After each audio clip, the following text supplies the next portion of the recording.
ang galing ko. Katulid na may racket, oh. Yan, nag-aarara. Ito, mano-mano. Ito yung tinatawag na manual. Yan, si Sir. Yan, kuya, parusa. Parusa. Ang tawag daw po sa kanila.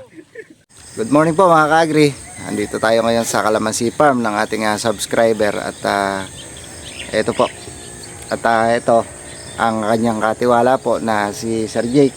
Good morning Siya, po. Good morning.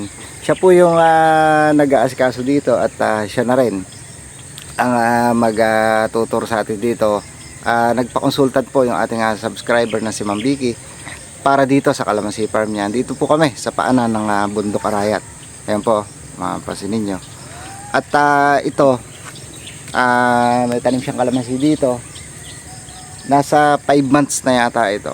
At medyo may mga ilan daw po naninilaw at medyo nadidelay po yung paglaki. Kaya nagpa-consulta po siya sa atin, si Ma'am, para tignan kung ano ang pwedeng solusyon dito sa kanyang kalamansi farm dito sa Arayat, Pampanga, mga ka-agri. Tara po, bisitahin natin itong kalamansi nila, ikutin natin mga ka-agri. Sir Jack, itong kalamansi mo,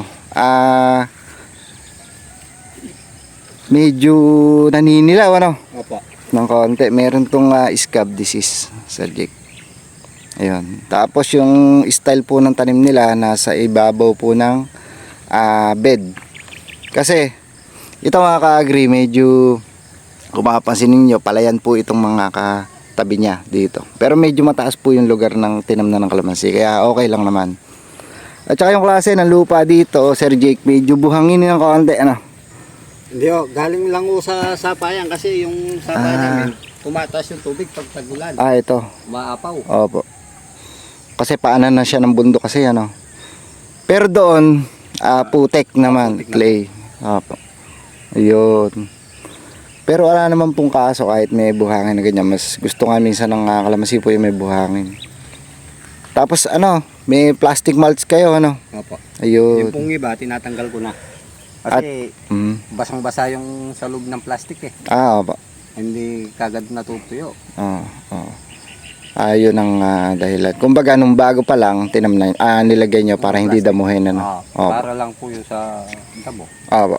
Pero wala naman pong kaso, walang problema yung yung plastic mulch sa kalamansi kasi ginagamit talaga natin yan sa gulay. Pero ito, kakaiba nga ito. Ngayon lang ako nakakita na nag-plastic mulch po dito sa kalamansi, mga ka-agri. Mapasin niyo. Ito may mga din po dito, plastic mulch. Ito po. At may nakahalo din po ditong red hot o siling maanghang dito sa kanyang kalamansi. May intercrop po sila. Ito. Ito, Sir Jake, may mga scab naninilaw. Dapat dito spray ng mga fungicide. Tapos saka pa nag-aabono dito, Sir Jake? Dito sa loob? Dito. Side dress o yung sinasabog mo lang, ano? Pag nung tagulan sinasabog ko lang. Basta lang naman. Ito po kasi naka plastic mulch tapos nakaangat ang bed. Pero ilang months na to? Maglilima na eh. August, September, October, November, 5 months na. 5 months. Sa 5 months po na to, ka-agri, ako tansya ko nandito na rin yung ibang ugat niyan sa daan tubig. Ito kasi yung daan tubig, medyo madumi lang ng konti kaya hindi masyadong kita. Dito sa baba. Yan yung daan tubig niya. Pwede na dyan kung tagulan, kung umulan pa, pwede na rin pong mag-side dress dito sa gilid. O kaya nagpapaagos kayo ng tubig, pwede na maghagis dyan, Sir Jake. Sa gilid na yan. Maghagis na yun? Abono po. Ito magaganda mga mga bata po na kalamansi. Maganda po dito lang muna, sulfate. Ammonium sulfate po. Kasi inaabono namin. Ayun, okay po 'yun. Yung mga ganun. Tapos kuwangan lang. Alagaan lang po ng Polycure o iba pang mga fungicide po para sa mga scab o yung mga nagbabalat chiko. Tulad po na to, nagbabalat chiko yung dahon. Ito, ka-agri, babalat chiko siya. Scab po ito, kumbaga may disease yung kuwan niya, balat, yung dahon. Yan mga ka-agri, oh. Hanggang doon yung kalamansian nila. Hindi naman po siya bansot. Kulang lang ng konting aumento lang po ito. Doon sa 5 months niya po na medium size yata yung tinanim nila. Hindi naman po siya nabansot. Kumbaga, kulang lang ng boosting lang kailangan na to para mabilis lumaki mga ka-agri. Minsan nga kasi sabi ko nga sa inyo, may mga lupa na iba-iba ang lupa. Meron yung lupa na maganda, nutrients madami, meron yung kokonti lang. Iba-iba po kasi ang lupa bawat lugar mga ka-agri. Kaya minsan nadidelay tayo dahil din sa lupa.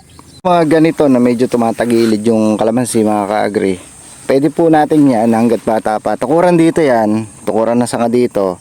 Wag naman masyadong yung nakalaban lang kasi pag tagal yan mahihilot yan, papadiretso na uli siya. Ganun lang mga ka-agri.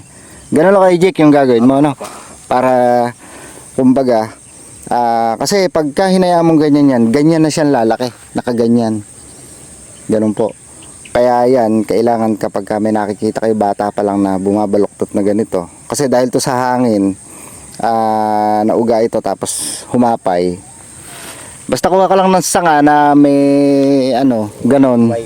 May way, tapos ilaban mo lang. Huwag mong pilitin, ilaban mo lang tapos pag tagal-tagal yan, mahihilot na yan, didiretso na din. Ganon. Ganon ang gawin mo dito. Tapos, yun. Si Kuya, sabi nga ni Kuya Jake, ni Sir Jake, nagtatanggal na siya ngayon ng mga plastic mulch kasi, Sir Jake, yung malalaki naman na kasi, Apo. Kaya tinatanggal mo na yung plastic mulch. Yun. Tapos dito na sila magpapaago sa gilid na yan. Kasi, tansya ko mga ka-agri yan, dito na di ugat. Pero hindi pa syempre ganun kadami ugat dyan. Kaya, decide nila, Kuya Jake, nila Sir Jake, na drenching muna sila, idinidilig yung abono. Mas maganda po yan, dilig muna yung abono. Siguro, mga 2 buwan pa ito na pwede pa sila magdilig ng abono dito, drenching. Ayun, may mga drum naman sila doon. Kasi nga, para daw ma-absorb ng husto ng kalamansi itong abono na ididilig nila na ammonium sulfate. Yun po ang suggest ko sa kanila. Idilig na lang muna hanggang 2 buwan para mas marami pa yung ugat. Bago sila mag-side dress dito, mas marami ugat na bumaba pa doon para pag paago sila, makuha ng ugat na madami yung abono na ilalagay nila dito.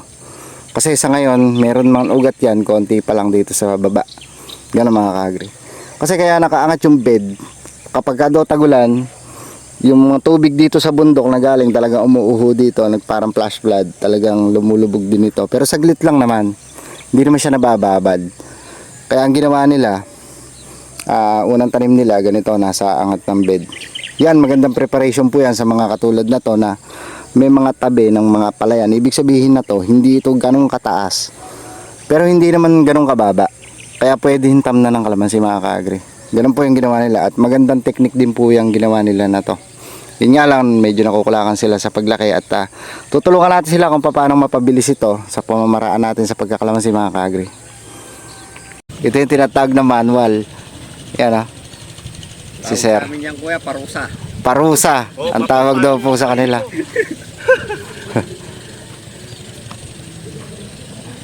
Tatumnan daw nila yung mga ka-agri ng bell pepper. Kaya nila nilalagyan ng row, ng tudling, daan tubig yan. O taniman nila. Kasi ka-agri dito mahal daw yata pala yung pagpapaararo sa kalabaw, masyadong mahal. Kaya sila, ganito na lang yung alternatibo nilang ginagawa. Manpower na lang talaga. Yan araro ng tao.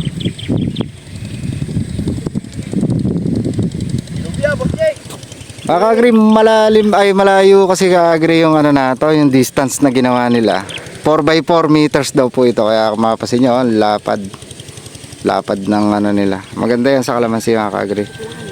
Bago siya mag-aabot, matagal. Hindi katulad ng iba na mga 3x2, 2x2 meters, masyadong malapit.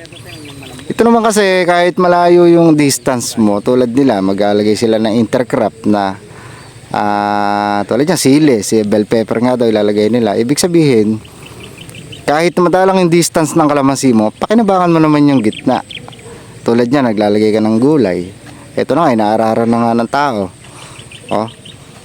Kaya talagang hindi masasayang space ng kalamansi mo, ng lupa mo, kahit madalang yung tanim mo sa kalamansi. Kasi ang kalamansi, mahigit dekada ang inaabot yan, papakinabangan mo na nabubuhay dyan. Umaabot pa nga iba, 2 dekada eh. Kaya lang di na siya productive pag 2 dekada.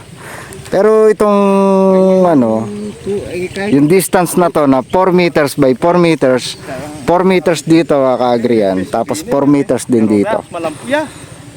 Matagal mag-aabot siya mga ka-agri. Kahit ito 6 years, may daan ka pa dito sa gitna na to, maluwag ka pa. Tapos makakapaggulay ka pa dyan, up to 3 years siguro, baka makapaggulay pa dito. Kahit isang row na lang siguro, pwede pa rin. Kasi malapad naman. Tulad yan si Sir, gumagawa nga ng ano yan, daan tubig o taniman. Actually, may tanim nga rin yung row ng kalamansi, mga ka-agri, na siling panigang, tsaka siling maanghang. Yan, medyo namatay na lang kasi matagal na nilang tanim yan nung umpisa pa lang ng tagulan, mga ka-agri. Yan, na nakasama ito sa row ng kalamansi naman. Ito. At ito ngayon, dito naman sila sa gitna. Dito naman sila magtanim. Pinarotobator daw nila to. Tapos ngayon, tinutudlingan nga ng tao ni Kuya. Ayan, tabing ibaba sila ng bundok, mga ka-agri. Ayan, yun nga lang, minsan pag sobrang lakas doon ng ulan, medyo nagpa-flash flood daw galing doon sa bundok yung tubig papunta dito. Pero mabilis lang naman mawala. Maganda naman na to. Nakatagpos na siya ng isang tagulan yung kalamansi nila. Sa susunod na tagulan, medyo matibay na to, mga ka-agri. Hindi na katulad na ng unang tanim nila.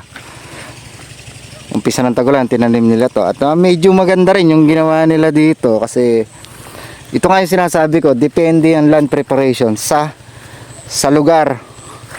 Kung medyo mababa ang lugar, tapos yun nga, natutubig kapag pinupuntahan ng madaming tubig, ay ito, pwede mo pa rin tamnan basta nakaangat sa yung bed. Nakaangat ang bed na to, mga ka-agri, nakaangat ito. Oh. Yan, sa ibabaw ng bed nakalagay yung kalamansi. No, itinanim naman nila to tagulan, kaya hindi na nila kailangan magpahagos kasi ulan ang nag-aalaga. Tapos paglaki na to, tag-araw na paglaki, nandito na sa baba yung daan tubig mo. Dito ka na magpapahagos. Ganun lang, basta mahalaga yung ugat ng kalamansi mo na sa baba na yung ugat ng kalamansi mo. Importante kasi yung ugat kasi yan ang sisip-sip ng tubig. Di baling nakaangat yung puno, basta yung ugat nakakasip-sip ng tubig, walang problema yan, maganda yan. Lalo na sa mga lugar na dinadaanan ng maraming tubig kapag katagulan, mga ka-agri. Pero ito, medyo mataas naman ito, lugar nila. Yon, may mababa lang na konti doon sa mga duluhan nila, tabing bukid yon. Yung, kumbaga yun na yung catch basin patuyuan. Merong mga, siguro mga nasa 200 puno, yun yung medyo mababa doon. Pero may patuyuan pa rin sila. Kaya pwede pa rin talagang tamnan ng kalamansi. Ito yung pinapalay natin, mga ka-agri. Ano to? Mataas din ito. Pwede rin kalamansi yan. Kasi sabi nga na may-ari, hindi nga daw sila kumikita ng maganda sa palay. Kasi ano nga to, mga ka-agri natutuyo ito. Hindi nag-hold ng matagal ng tubig dito. Ang palay naman kasi, mga ka-agri, kailangan mag-hold ng tubig yung lupa sa palay, sa pinapalay na lugar. Kasi ang palay gusto niya ng maraming tubig. Dahil hindi ganun nga yung lupa nila, pinalitan na nila ng gulay, kalamansi. Kasi nga wala daw silang kinikita sa palay. Dito may posibilidad na kumita talaga sila kasi mas malakas. Kung totoo sa mga ka-agri, mas pag marunong ka sa kalamansi, mas malakas kumita sa kalamansi kaysa sa palay, mga ka-agri. Lalo na nga yung lugar mo na pinapalay ay natutuyo, hindi siya nag-hold ng tubig, ay talagang lalong hindi ka kikita sa palay, mga ka-agri. Tutusin niya yung kapitbahay nga na palay na yan, medyo pangit kasi nakukulang yan sa tubig, mga ka-agri. Kasi ang palay, kailangan talaga nakababad nga sa tubig yan Kung hindi nakababad sa tubig ang palay, damo, tutubo ang damo. Sa halo sa palay, konti ani. Ang ending, kung hindi stand money, lugi. Ganon. Kaya sila, nagpalit na sila ng tanim. Tinamnan nila to ng kalamansi tsaka gulay. Sa 5 months old mga ka-agri ng kalamansi nila yung status, hindi naman ganun kaganda o kalalaki. Pero hindi naman siya nabansot. Mga ka-agri, kulang konting umento lang ito. At saka yun, kailangan na talaga ng patubig na to kasi tag-araw na. Yun lang naman ang bubuhay sa kalamansi, tubig. Kapag tag-araw, tubig ang kailangan. Tapos syempre kung may insekto, spray ka ng pa-insecticides, pang-fungicide pag may fungus, ganun lang. Regular na pag-aabono ng sulfate kapag bata pa, nakatulad nito mga ka-agri. Siguro after 1 month or 2 months, titingnan natin kung ano magiging resulta nung itinuro natin sa kanila kung paano ito na alagaan, i-develop pa o i-boost pa itong kalamansi nila para mas mabilis nilang pakinabangan mga ka-agri. Yun. Dito naman, ang napansin ko lang dito, yung paggawa nila ng row, maganda.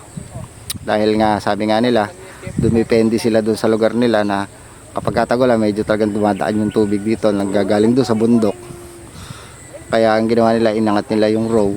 Kasi nga, dati nga rin naman itong pinapalay. Tama lang po yun mga ka-agri. Inangat nila yung row, tagulan sila nagtanim, start ng June, para dahil nakaangat ang row, ulan na mag-aalaga. Yan po yung lagi ko sinasabi. Technique din talaga sa land preparation. Tama po yung ginawa nila. Siyempre, baguhan lang sila sa kalamansi. Yung pag-aalaga na yun ay medyo kulang pa po sila ng kaalaman. At kung ano yung mga routine na dapat mong gawin dyan kapag sa pag-aabono, yung mga dosage, hindi pa po nila alam yun. Kung ano yung abono na maganda na lapat dito, yun pa po ang ituturo natin sa kanila, lahat na yan. Pero overall, siguro doon sa pag-aalaga nila, konti na lang yung maiano natin sa kanila.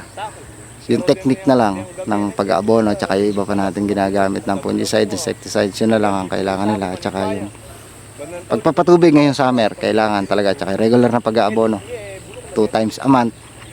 Regular ka mag-abono habang lumalaki kalamansi mo, taas ka ng dosage ng abono mo na sulfate. Ganun lang mga ka-agri. Para mas maaga mong pakinabangan itong pagkakalamansi mo. Yung ginawa mong tanim o yung inumpisa mong hanap buhay para mas maaga mong pakinabangan kalamansi farm. Parang hanggang dito na lang. Hanggang sa susunod na mga vlogs mga ka-agri. Bye bye.